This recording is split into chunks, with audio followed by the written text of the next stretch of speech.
Welcome to Becoming More Me. I'm your host, Teresa Lear Levine, an EFT master practitioner and hypnotherapist. And today we are going to be talking to an awesome guest, someone who deeply embodies the bridge between science, spirituality, and sustainable success. Her name is Kara Lovehart, and Kara is a mind-body psychic medium and executive intuitive business coach and the brilliant host of the Mind Body Detox podcast. She's also the creator of the Mind Body Mastery program, where she empowers empaths, entrepreneurs, and holistic professionals to detox from limiting beliefs, master their energy, and step into aligned success without the burnout. She has a really rich and interesting background as a board-certified massage educator and a trauma healing bodywork specialist. And her work is both deeply intuitive and also powerfully practical. We're going to go into some of those different applications on this show today. She's known for helping transformational leaders heal, awaken, and embody conscious leadership through energy medicine, intuitive development, and somatic integration.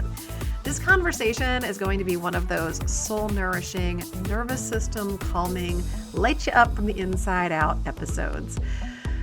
It all starts now. Welcome to the Becoming More Me podcast, Kara. I'm so glad you're here with me today. Thanks for joining me. Yes, I'm so excited you're doing everything you're doing, and I'm excited to get into our organic conversation, how it flows today.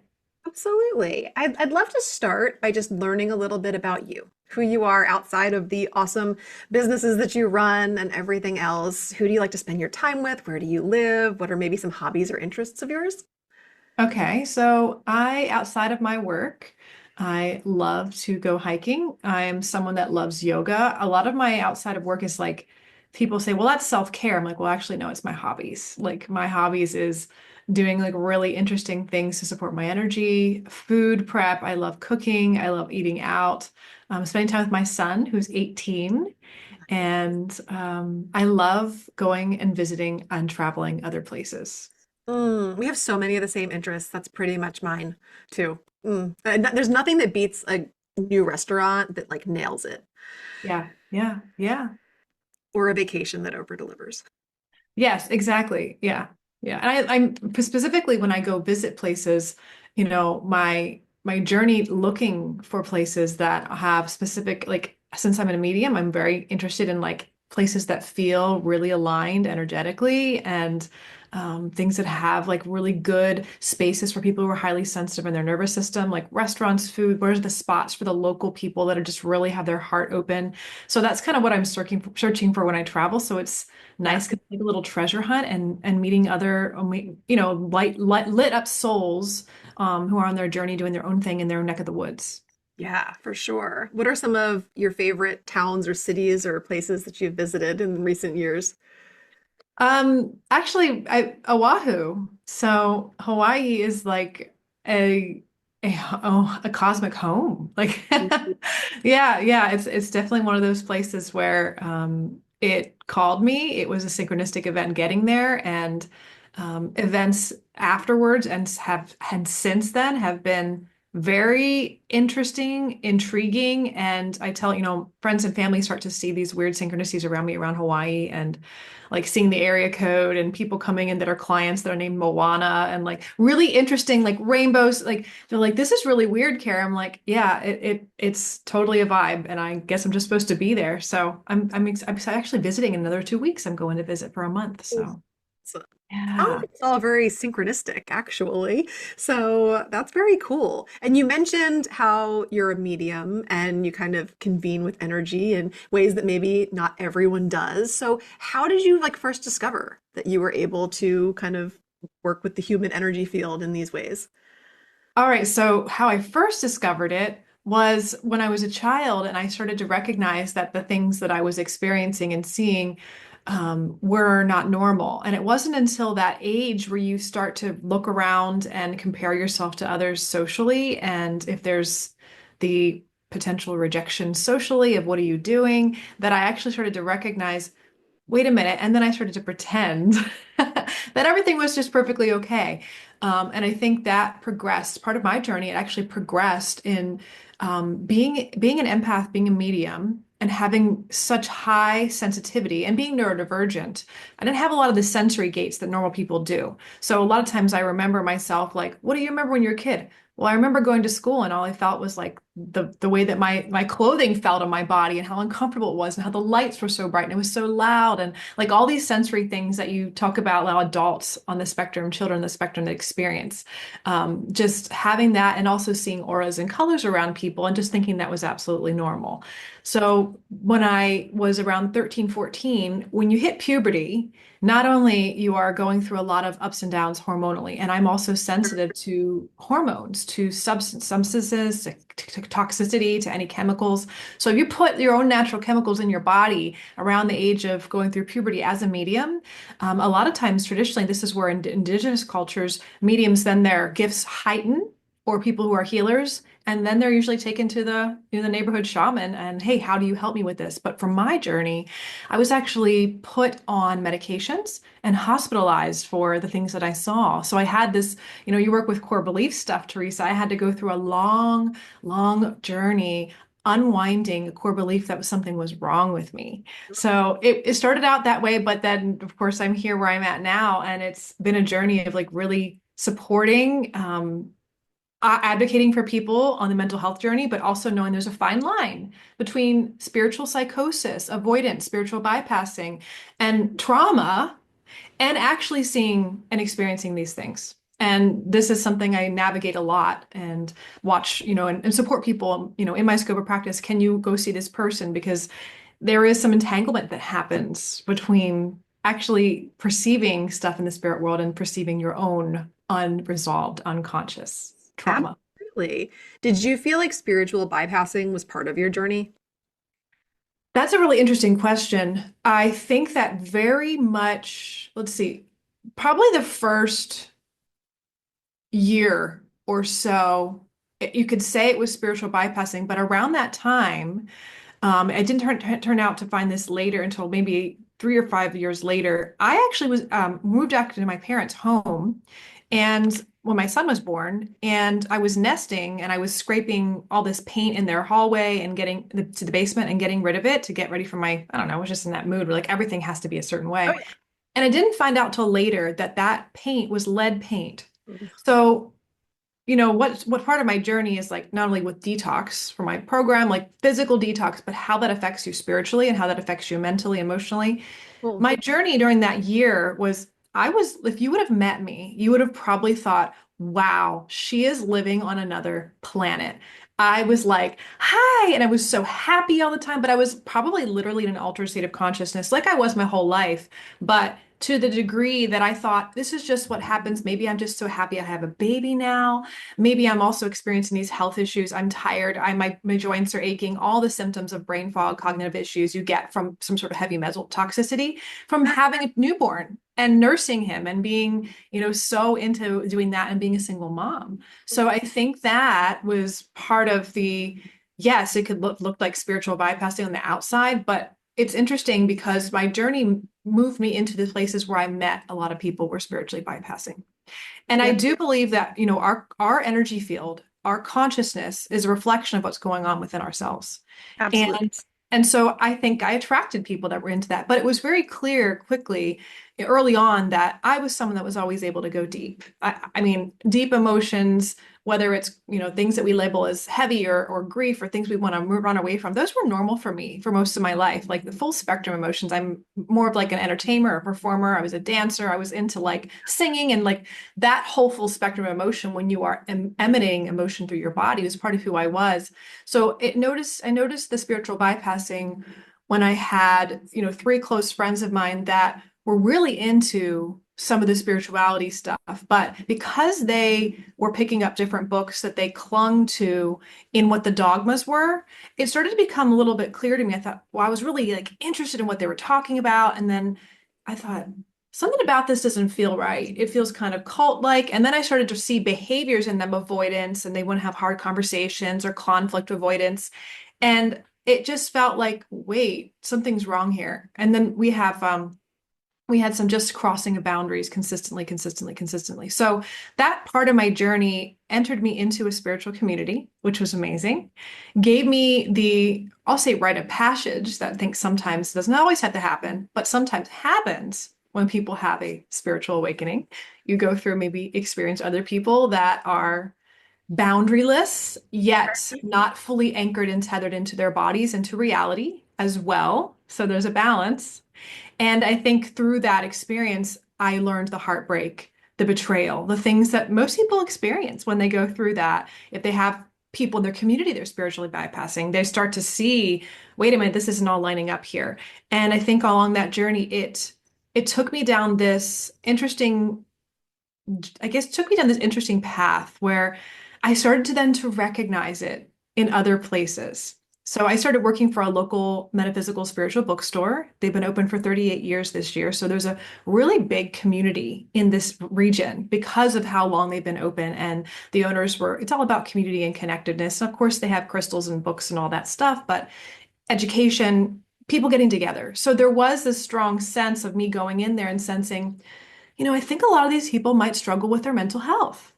And, because I had been in and out of mental health homes and hospitals for most of my teenage years. And when I came to the other side of detoxing lead and getting rid of birth control, all these things that actually supported my system and balancing, getting back in my body and helping my brain to heal, I recognized that there was a lot of struggle there. And I knew as we progressed, metaphysics, spiritual services, readings, intuitive development, all this stuff would become more mainstream because I started seeing it in like, oh wait, you can buy crystals at Target and chakra candles at Five Below. I started tracking it like 10 years ago because being a part of that bookstore, that it was so fringe, it was so like weird. You're the weird person collects crystals. Right. I just knew, I was like, this stuff is there is so much truth to this in my perspective, and that people just are afraid because of what they've been indoctrinated with. And not that it means they have to take away their, belief systems, but they can expand. And there's opportunities to look at other ways of doing things. So as I watched it become more mainstream, and then when we saw the pandemic hit, I said, you know what? It's only a matter of time. This is a collective trauma. We're going to see more and more people having their quote unquote spiritual awakening, because all that is your identity completely collapses and you don't know who you are anymore. You lose a job, whatever happened, you lost people. And then people start searching for things to find themselves again. And sometimes it's spiritual paths. And a lot of times during that journey, people, when they're high in the sky with like they start experiencing synchronicity or things start happening to them, they start to then have this awareness of maybe I'm untethered. And sometimes they don't, but sometimes they don't. But yeah, that's my long answer for my path with spiritual bypassing. I think it's like a rite of passage, but I don't think it has to be. I really don't think it has to be.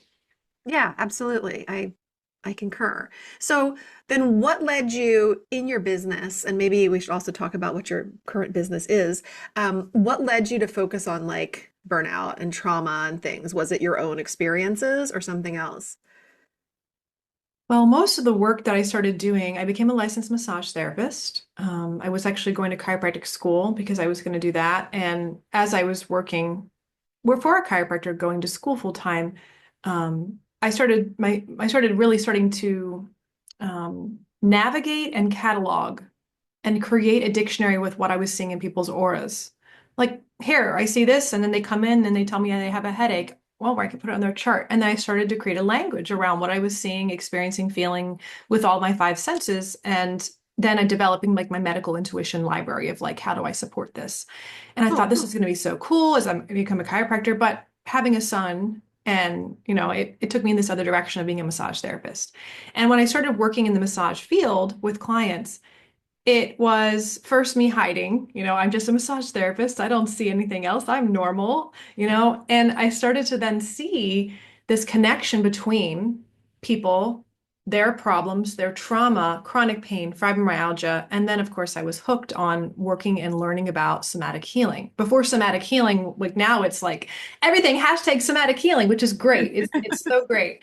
But I started working with that and seeing that so much of the clients that I was attracting are people that had highly sensitive nervous systems, either were on the spectrum, and they didn't know how to handle that, or they were starting to become self-proclaimed empaths when 10 years ago that became a coined term by Dr. Elaine Aron. She was talking about that, or highly sensitive people. And then I think it's Judith Orloff was the one who talked about Yeah. empaths. So everyone's like, I'm an empath and I'm empath. And I'm going, it's a trauma response. It's a trauma response. Like we disassociate from our bodies. We want to read the environment to make sure everyone's safe and people please.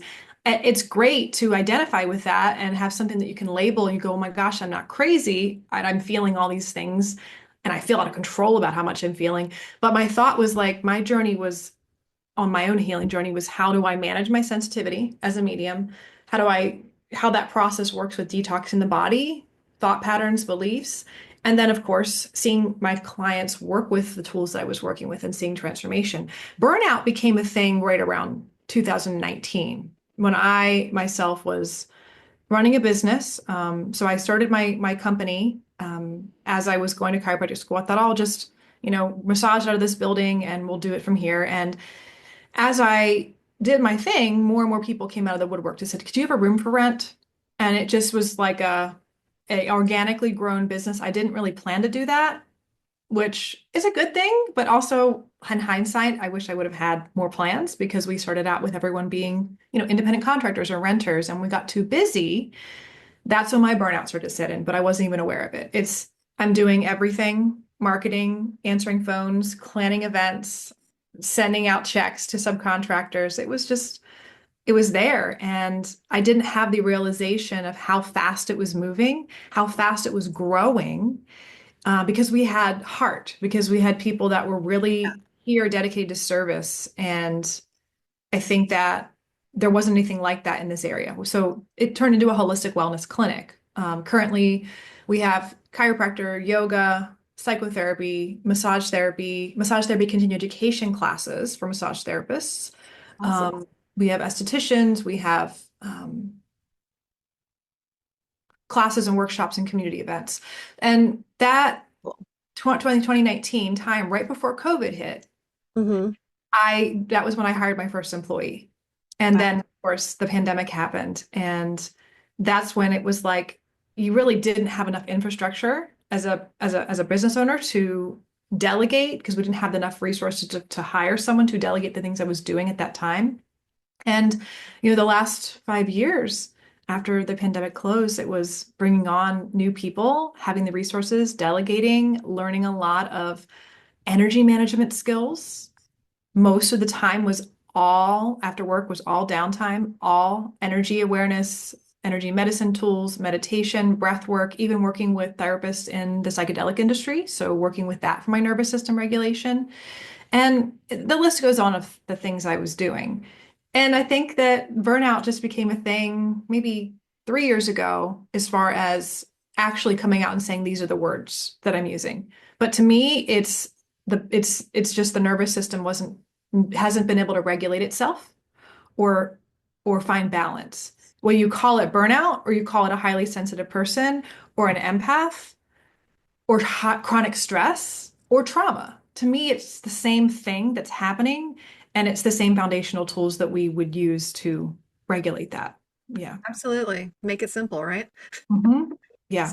for those people who are listening who are interested in your clinic, where is it? Where are you We're in York, Pennsylvania, so South Central PA. So we're centrally located between Philly, Pittsburgh, Baltimore, and Harrisburg, New York. Very cool. And did you have to close during COVID or were you able to stay open? We closed for about maybe 8 months because of being massage therapy. We couldn't practice. But luckily we inherited from the bookstore that I worked with, we inherited a holistic expo. And that this year is celebrating 23 years. And the blessing of that is that's why we stay open. We stayed open because we lost a lot of the income over COVID pandemic. A lot of businesses closed. So we were able to make up for it with that event. It's a 2-day event. There's 100 vendors. And of course, the income from that and the guests and people come from all over. It was like, the universe is still like, it's going to be hard, but here's another breadcrumb. It's going to be fine. Keep going. You'll have the money, the resources will all be there to support you. And yeah, so it's one of those things where we've continued to do our thing. And we're lucky that we're in York. York is the first capital of the United States. It is the snack food capital of the world, I did Teresa. not know that. Yes, like there's a lot of like need for health, wellness, holistic thinking here.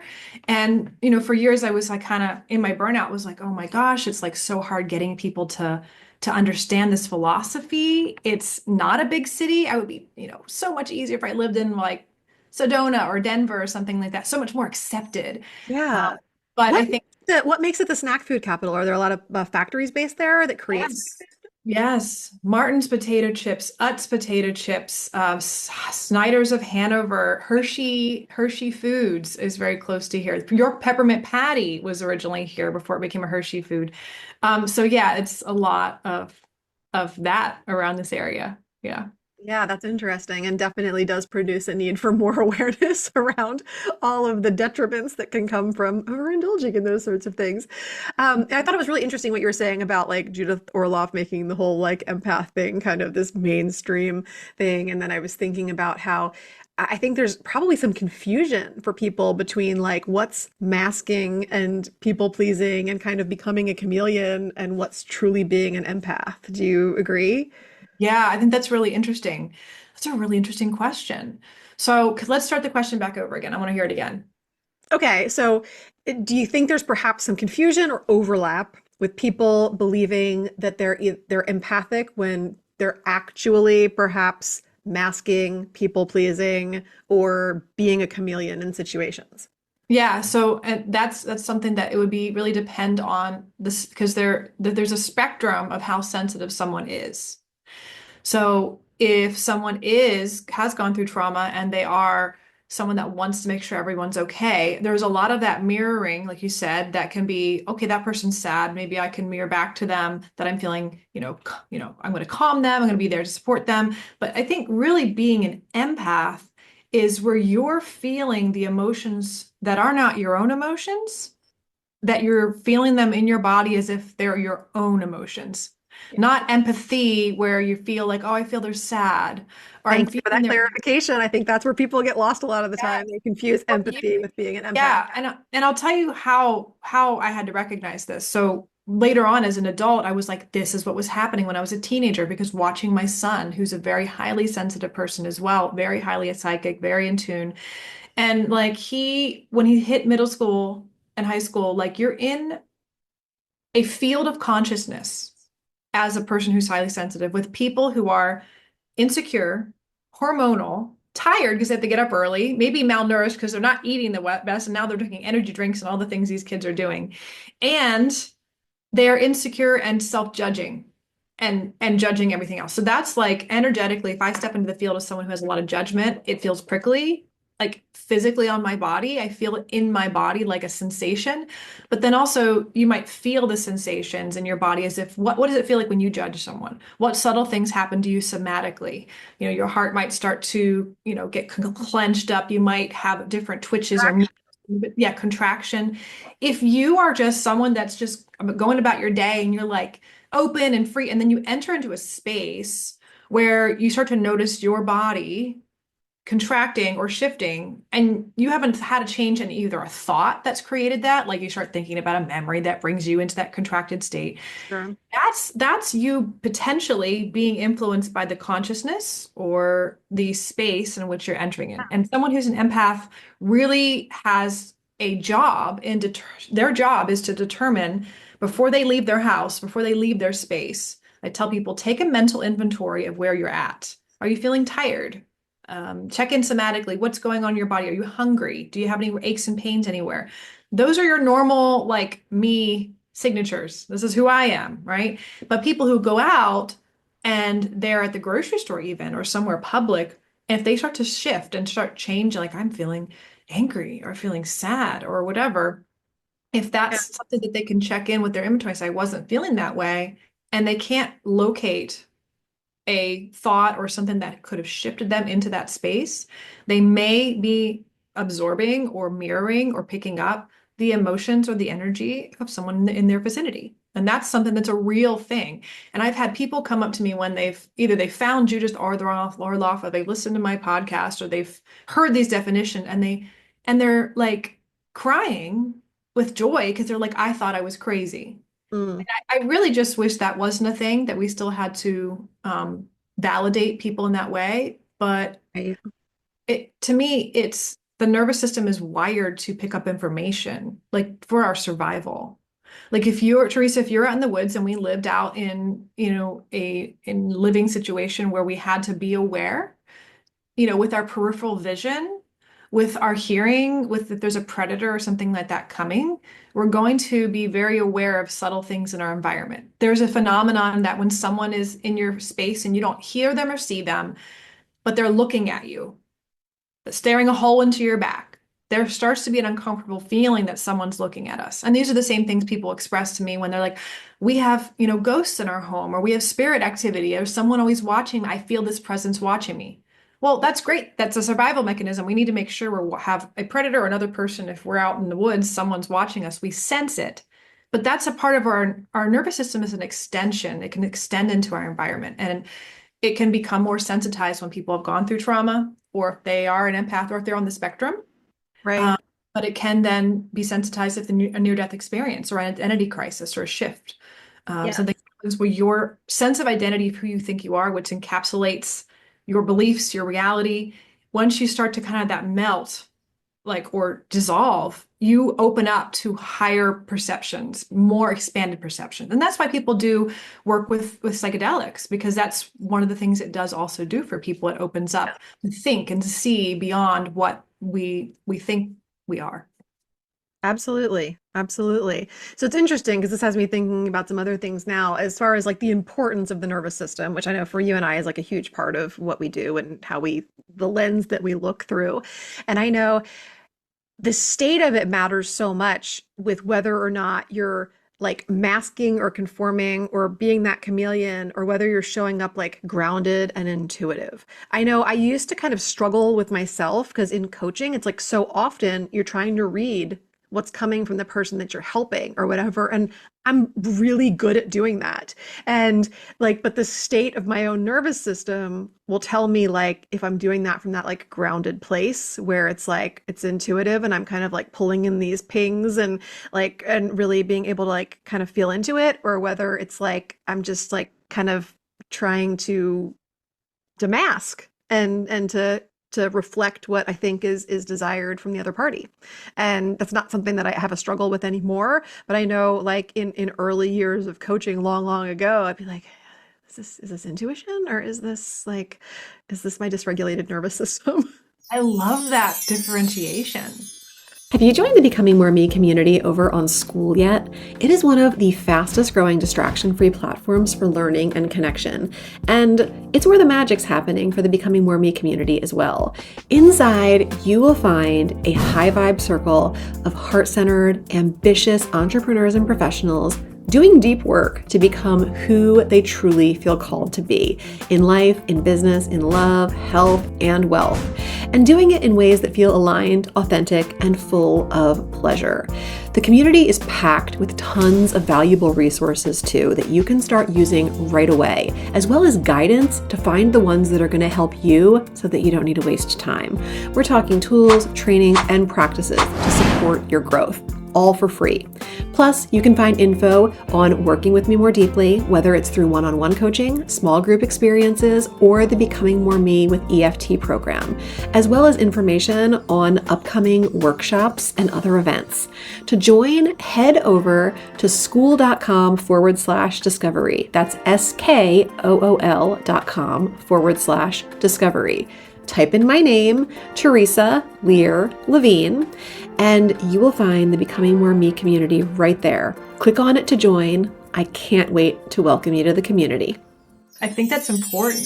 That's where that line, like, of like, am I reading something or am I projecting my own things? And then just read stuff back on someone. Yeah.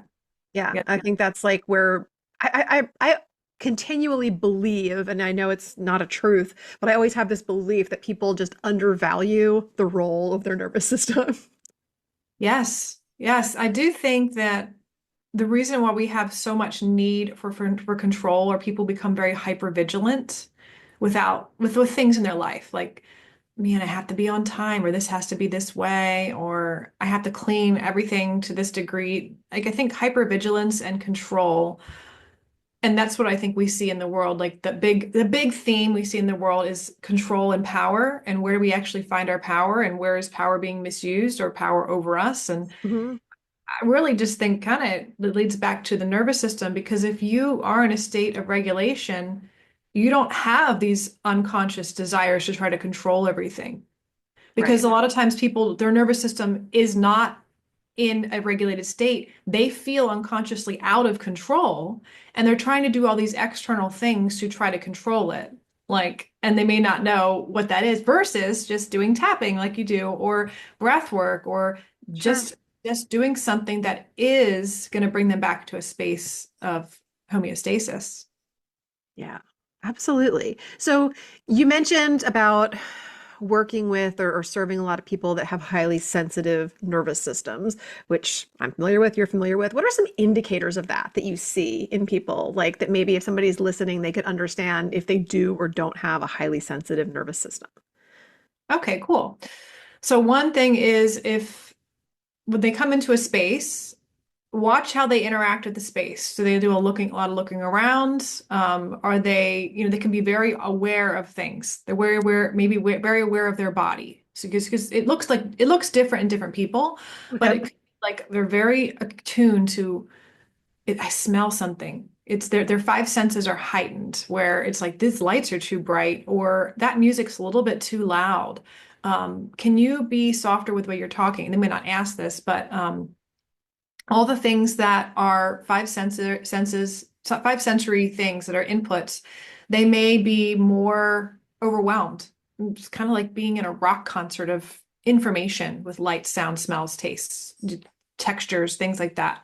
The other thing is they could talk really quickly and be really scattered. Like, that can show up as a nervous system being dysregulated.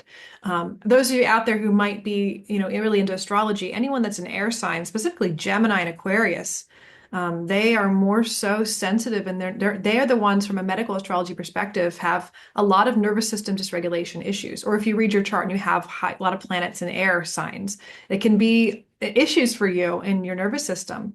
Um, Gemini here. yeah, that's one of the things, because when I read people, I look at all the things I can, any assessment that I learn along the way, that we can really just pull more data information to help people understand themselves, and to find, like, pinpoint ways that they can work with stuff, not just broad things that might work, just throw spaghetti at the wall, see if it sticks. No, we're looking at what specifically would help that particular person with their who they are as a unique individual. Another thing that you'll notice, if you're talking to someone out in public, or you do this, where the noises around you seem to get really loud, and you're kind of squinting, like you're trying to hear the person that's talking to you, or you notice they're doing that to you, and it seems like they're trying really hard, and you're sitting there going, it's not that big. Why are they squinting like that? It's a lot of times their nervous system's dysregulated. They're not really able to process. It's like a sensory processing issue, what Mhm. you're saying, and filter out your voice from everyone else around them. That can be a processing disorder, but I'm not here to disorder people, but it can be something like that. But it also is potentially a sign that someone's highly sensitive.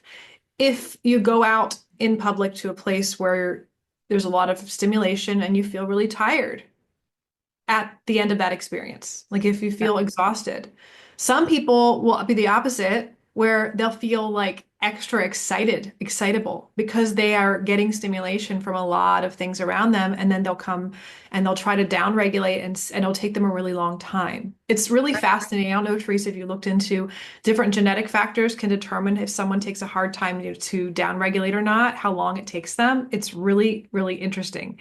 What kind of That findings or things do you see with that? That's not something so, that I've spent a like, lot of time on. I'm not a genetic expert, but I was like looking into my own genes, because I have a particular genetic issue that affects my detox pathways. Okay. So it's common in people that are potentially on the spectrum, potentially have ADHD, and have hypermobility in their joints and their tissue too. So there's like a commonality there, and then sometimes they have a hard time with sensory processing. Okay. Um, and detoxing certain substances. So I was looking at some of these different genes. Dirty Genes by Dr. Ben Lynch is a really great, like basic, like he's the guy, there's more if you want to dive deeper, but if you wanted a higher end, like umbrella view, he would be someone to check out. Cool. But there's some different genetic factors we can have that affects our ability to metabolize like Okay. foods, substances, but also like to calm our nervous system down at the end of the day. Like some people are just wired when they're overstimulated, and then it takes them a really long time before they can actually then sleep. So it could be either or. Another thing we'll see in dysregulated nervous system is a lot of connective tissue issues. So if you have any fascia restrictions, so this is like mobility issues, chronic pain, joint issues, Okay. neck is a lot. Neck and shoulder issues we'll see a lot. But in general, if I would work with someone like because this goes so into such a detail, like if I would work with someone in the flesh physically, Hmm. it test nervous system disorder or nervous system dysregulation from testing their fingertips with a little probe. Because all of the meridian pathways, those are the pathways that acupuncturists work with. They're Yep. kind of the channels that run through the body for the chi and energy flow, and you can test them to see if they're dysregulated, and that can tell you a lot about how and to what degree. Um, I think one other thing is if someone is not embodied, like if you're not embodied and you're just really completely checked out, disassociated, or scattered, that's another sign that I see. Yeah. People that just have a hard time with their nervous system. Yeah, those are good ones. Definitely. And I know Love to hear for, from your perspective. What are your signs you see? I just love to know more about that. I mean, I see a lot of those same things, the kind of Yeah. checked out, the like kind of floating around, disembodied kind of stuff that you're talking about. And avoidance Mhm. can come up a lot. And I'm dealing with a lot of ADHD entrepreneurs and high achievers. So um, there's a lot of masking too, I think, that comes up from the dysregulated nervous systems that I see too. And I think that ADHD entrepreneurs tend to be in that like always kind of on Yes. sort of a pattern. And hey, I'm just popping in to remind you real quick. You don't have to keep navigating the overwhelm, self-sabotage, or emotional chaos alone. If you've been feeling stuck, whether it's in your business, your relationships, or with your own health, there is a next aligned step. And I would love to help you ditch the overwhelm and find it. You can book a totally free, no pressure insight call with me. This is a quick 15-minute one-on-one call where we will zero in on what's really been keeping you stuck. And I will share simple but powerful insights that can help you move forward with way more confidence, ease, and alignment. All you need to do is head to gamechangingconversation.com and grab your spot. I truly can't wait to connect with you and support you in your next chapter of becoming. Now let's get back to the episode. That does have its impacts on energetic alignment. It has its impacts on the meridians, the same ones that you're talking about are the same things that I use with EFT tapping and everything else as far as, those energetic blockages that are the cause of whatever the dis-ease is that someone is experiencing. So, yeah, I mean, what are some of your favorite ways to help people that are like in those dysregulated states to regulate or to nourish their nervous system and their energy? Well, there's so many. That's based like everything I do is about that. So maybe we could go into categories. I'll do my favorite in categories. Category one of things that you would get worked on by someone that would be a manual therapist. So I would work with some of the meridian pathways to stimulate and regulate the endocrine system. I'd work with releasing the occipital ridge. So there's so much tension we hold back here, and Yeah. the jaw, that's huge, and the neck, and working with the feet and scalp because the nervous system is really sensitized. Some people are more like, oh my gosh, when I get massaged, my scalp is the thing that make me stop thinking. Or Mhm. maybe it's the feet or the hands. So you want to look at where there's a lot of extra nerve bundles, nerve endings, and the feet and hands are great, and the face and the scalp because right, relaxing that, massaging that, and you can do self massage, right? That can just really help. Just number one thing. I love that. So that's one of my favorite things when it comes to someone else working with you. Um, self things you can do for yourself. I have a device that I use that is probably the best investment I've ever made in my entire life. And it's an infrared heated gemstone mat. So it works with infrared heat and PEMF therapy, which that just, if you have a hard time and you're just like, I can't, and I don't have time to go find someone, get an appointment, and you just want to like meditate, lay down, take a power nap. That's the one thing I do probably every single day. I love that thing. Totally. Yeah. Yeah, yeah. Really That nice. um regulating the nervous system through like obviously there's herbs and supplements and things that you can do. Um One of my favorite right now. Okay, so I do Kundalini yoga. I'm a Kundalini yoga instructor, and that's all about the nervous system. That's basically what it is. So a lot of that movement helps strengthen the resilience of the nervous system. And it does through similar to like interval training, where we're heightening the nervous system, getting it heightened through breath or movement, whether it's fast or slow and it's repetitive. And then we stop and we calm. And I think that helping people to know that they can use their breath, they can use their movement to move energy, move if they're feeling brain fog or they're feeling they have lack of clarity mentally or they're just feeling sluggish, they can move that. Or if they're feeling really scattered, they can calm it down. And that a lot of that is one of my favorite things to do because people can't meditate a lot of times. Mhm. They don't know how, or they say, I can't get my brain to stop, or they have preconceived notions of what meditation actually is. Yep. And so the movement piece with breath work, because sometimes if you're doing breath work, unless you get really into it, and some of the breath work is really intense, movement along with the breath work in Kundalini, I think is the key because you're discharging the nervous system of excess, and then you're using breath to like really bring in and heighten the endorphins and get that really nice, like, ooh, like a natural high from the breath. Yeah. So I like that. Absolutely. I know with myself and a lot of people in my community with ADHD, it's like the active meditation is the stuff that we feel more called to do than trying to just be still. And, even though that's the whole point of meditation is just keep returning to it, keep returning to it, keep returning to it. But I think, yeah, the active modalities are definitely more well received. Yes. Yeah. Yeah. Um, I guess in kind of starting to wrap up, I'm curious, like, how do you personally still like work with people? I know you have this amazing, facility and everything else. What kind of things do you personally provide still? Yeah, so two options, like working with me in person, which includes body work. I do color puncture, which is a needleless acupuncture, which uses light therapy, massage therapy, more structural work, and then coaching. And also I do readings like that. My service is just called Integrative Intuitive Healing. It's just one service. So we integrate everything, it's in my toolbox into one thing.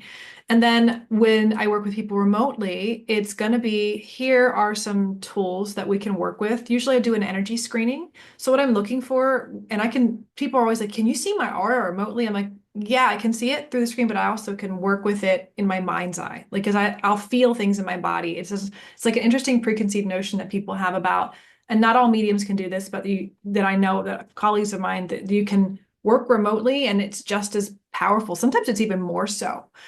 So what I'll do is I'll screen the energy field, letting know where I see imbalances, where those imbalances might have come from, whether it's something physically that's going on, a structural issue, it could be a pattern or a habit or a belief system. And then we come up with, based on the person, just like a coach would, what are your goals? What are the outcomes we want to do together?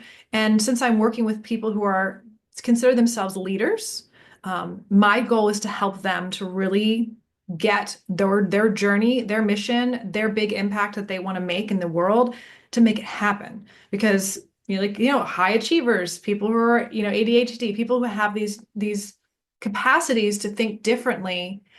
First thing is they need to be able to speak up and share what their gifts are without having to feel like they have to mask or people please. I think that's a huge thing. And the nervous system is the big thing that usually protects us from doing that because we fear rejection. But what would happen if all the healers and helpers in the world stepped into positions of leadership and power? They would be helping. They would be making a big difference. They wouldn't be hoarding all the power and the resources and money. Yeah. They would be doing such a different thing with that. So that's where if you run a team, because there's not just like integrating how you quote unquote manifest or create your life or whatever you want to call it, your energy and your consciousness is always a reflection of where you're at. So you're going to attract people in your business, people in your life, people in your personal life, relationships. There's no separation between your work life and your personal life. Like Right. there is separation, like with boundaries and what you say and what you share, but your energy and your consciousness doesn't lie, and it will still show up in patterns of people you attract or continue to attract, same face, different day, whether Mhm. it's clients or colleagues that you work with that just really, really bother the heck out of you. But all of those things are patterns that are here to help you grow. Being an entrepreneur is the biggest life-changing spiritual growth PhD opportunity. If you're going to, here's Earth School, other than being a parent. And Sure. it's all about trust, surrender, getting really more in tune with your energy, because when you're in alignment, things flow. You don't have to push, you don't have to hustle, you don't have to force things. And you can use that creative power that you have to really to connect deeper in with your connection to source. You don't have to go to my whole thing is everyone wants to go to a medium, and I'm like always like uncomfortable with like, yes, I'll here to help you, but I'm not going to give you all the answers. There's people in this line of work that just want to, here, come see me every other week and let me tell you the things. And this is Right. about empowerment. We got to really be discerning with where we give away our power. And the nervous system is a huge foundation of that, but also our self-care and Sure. physical things, because that's one thing people miss on the spiritual mental path. We're very mental and we're focused on ideas and concept and learning new information, but embodying it and taking that to the next step with your movement, how you interact with your environment, your food, the choices of food, where the food comes from, because there's a consciousness to everything you put in your body too. And that's one thing that I think that, even if you're saying, well, I'm going to eat at McDonald's, like, okay, but then can you shift the consciousness of that food? Can you shift the energy of that through prayer, through meditation? Some people, say Reiki, it doesn't mean that it's going to bypass and you can eat McDonald's every day and then it's healthy for you. But if you have to do something like that, especially if you're someone that is wanting to, I call light leadership. If you're a light leader, you're someone here is to be light, meaning truth, to shine in a leadership role as truth and love. That heart-centered leader needs to take care of their energy. Yes. And that means what they're putting in their body. And if not, it's just interesting. I've seen people that have worked with me and in this sort of process that the more you are discerning with what you put in your body and who your energy is around, who you share your time and your energy with, the more things get easy, abundance flows, health issues resolve, your relationships get better. And it's sort of like, well, how does that work? It seems like a panacea and everything, like skeptical people, like, I don't understand. I'm like, because everything is consciousness. And Right. I know that not everyone sees that perspective. I wish I could download and like little zip drive plug in my consciousness to people so they could just see everything I see clairvoyantly, because then it would make sense. You start to go, oh, that makes sense. Why? So for example, Teresa, like if I see someone and I look at their energy field, I look at the balance of their energy between top and bottom. That tells me how grounded they are in reality or versus how checked out they are. If they're too grounded in reality and like the day-to-day logistics of their business and money and stuff, they're not getting inspiration. They're not getting Mm. this like information of how to do things, intuitive, creative stuff. If they're Gotcha. imbalanced from left to right, they can have laterality issues. So either really logical or they're really like right brain or left brain, and either more very feminine or very masculine. And then we need to balance those. And then we have the diagonally. So this is how everything intersects. And like that is just one piece. And once you know that information and I can measure someone's energy field and see where in even just your chakra system, where do you have balance issues? And how is it fast? Is it slow? What does that mean about your consciousness? What does that mean where you're stuck? And then I can tell like, well, hey, if this is happening, you might have some hip issues going on that I'm sensing. And they're like, that's great. Well, what do we do about it? What do we do about it? You shift the consciousness, but then you also have to like increase the potential during your journey and with a coach to address the mental piece, but that if that's not the end of it. You can't Yeah. just stop there. You can't just do mental stuff anymore. You have to do the physical stuff.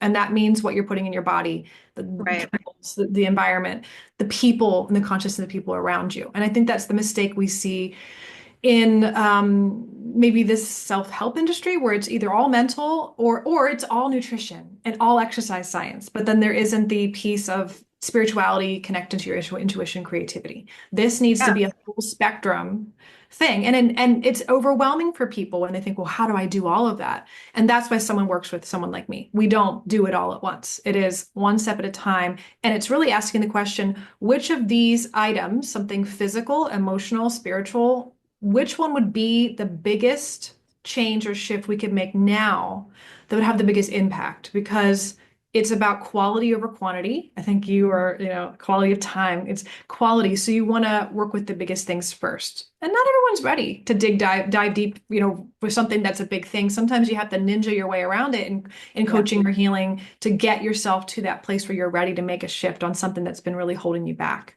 in a big way. And then you see things change for the better in almost miraculous ways. And it really is something that is really cool to behold, because my biggest purpose on this planet is to embody radical love and help other people to understand how much, by embodying yourself, I love that your book is called Becoming More Me, becoming you, your essence, that is what changes everything. It changes everything, and it makes the world really reflect that to you and reflect more of the reality of becoming your truth. It becomes reflected in your external world. Absolutely. I couldn't agree more. So, Kara, if people want to find you, where's the best place to get connected with you and everything that you're doing? All right, great.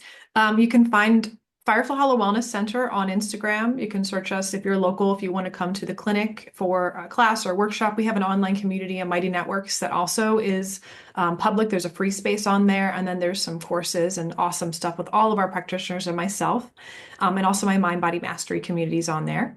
And then if you are looking to work with me remotely or just learn more about what I do, I'm just Kara Lovehart, Lovehart on Instagram. And so, yeah, that's where you can find out about me. And if you're a vendor or a business that's like, I'm like a visionary leader, I'm here to, make big changes in the world, and you're either interested in coaching or working with really reaching your potential, or you want to be a potential vendor or speaker at our expo, and I don't care if you're not on the East Coast, wherever you're coming from, we have people that come from West Coast too. You can check out the New Visions holisticexpo.com. So, yeah. Oh, and I forgot my podcast. Like I don't know why I always forget to plug my podcast. Plug it. Yeah. So Mind Body Detox podcast. That is my favorite thing, to talk to other people and explore and bring other tools, just similar to what you're doing, Teresa, to people that they have that informational, intellectual knowledge to potentially make a change in their life. Absolutely. Well, thank you for all of that great information. I think I might have to take a drive out to York and experience Firefly Hollow. So thank you so much for being here and for sharing like your wisdom and your knowledge and your expertise and everything with the audience today, Kara. I really appreciate it. Thanks for having me. Yeah, my pleasure. And for all of you listening, there's so many choices when it comes to podcasts these days. So thanks for spending some time listening to Becoming More Me.